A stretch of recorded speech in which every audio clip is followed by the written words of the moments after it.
Hello everybody, welcome back to another podcast. So last weekend we have just one wide release, and that is the English language remake of Miss Bala, a Mexican film that was released I think in limited back in 2011, and now we have the remake, the English language remake with Gina Rodriguez and Anthony Mackie in the lead. Let's see how that movie did at the box office.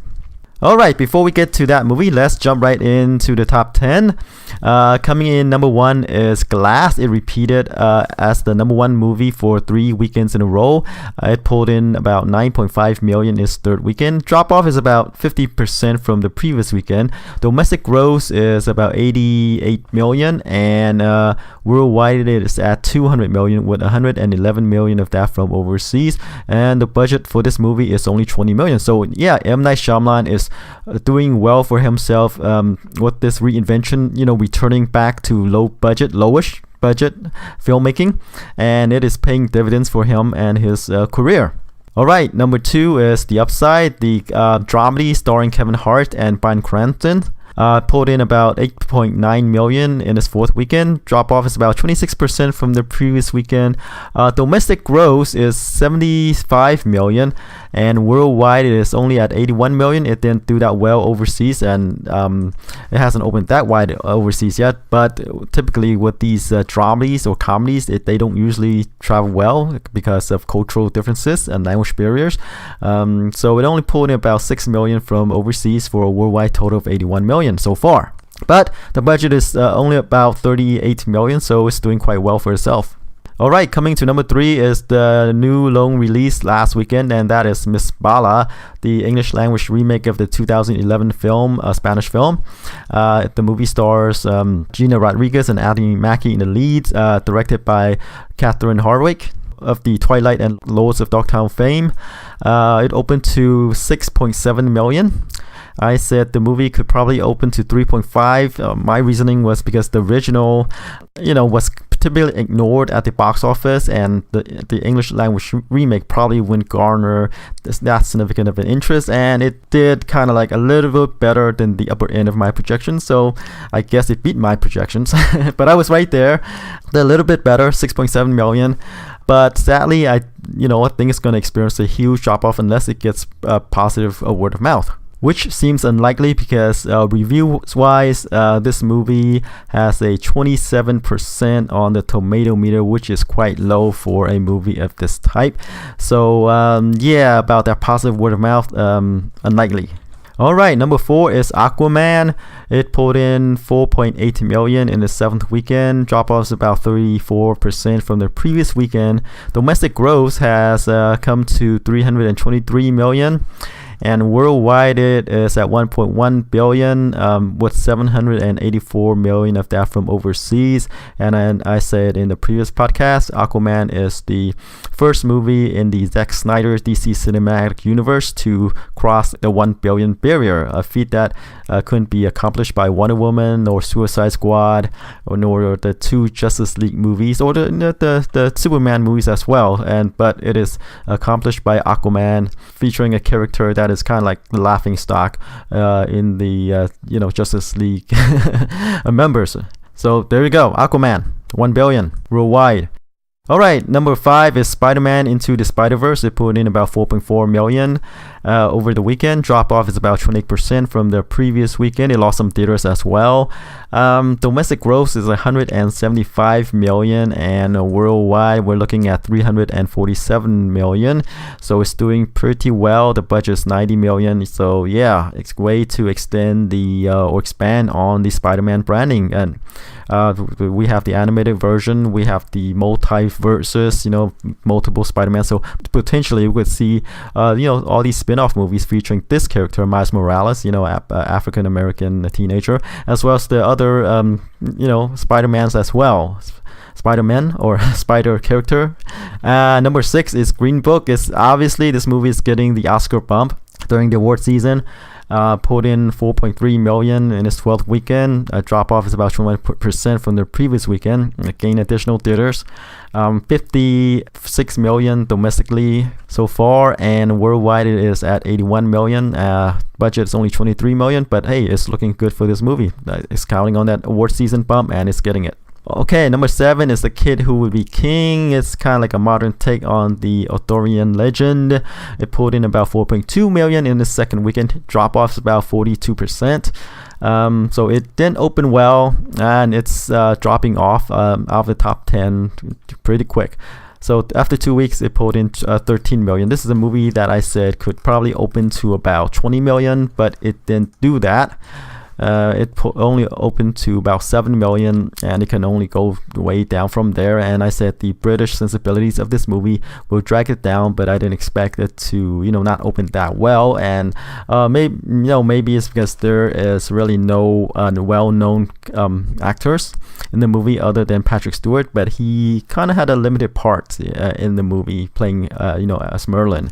And Rebecca Ferguson is also in here as well, playing the evil witch Morgana. But the young leads, headlined by Tom Taylor, are pretty much the focus of the movie, so they get most of the screen time, and I don't think they're that big of a draw.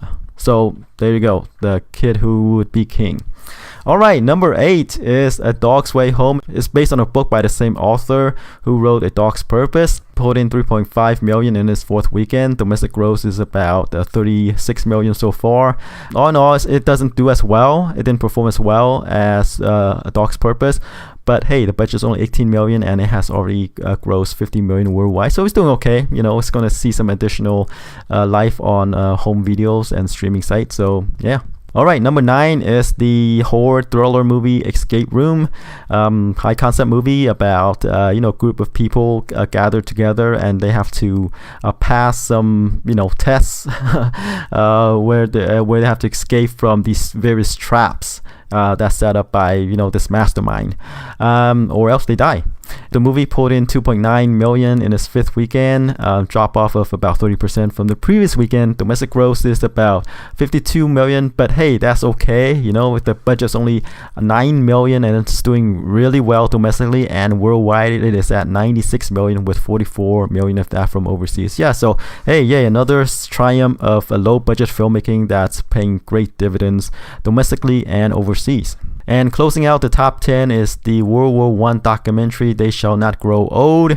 It pulled in 2.4 million in the 7th weekend. It's already, doing at the platform release. It popped up in the top 10 because, been generally a low grossing weekend at the box office, with the highest being Glass, only at about 9.5 million. And They Shall Not Grow Old, popped up in the top 10, at the tail end of the top 10. And domestic gross is about 10 million, or almost 11 million. And that is all we probably want to know about They Shall Not Grow Old. The movie is actually quite well reviewed, with 98% on the tomato meter. So that's it for the top 10. Let's move on to the new releases.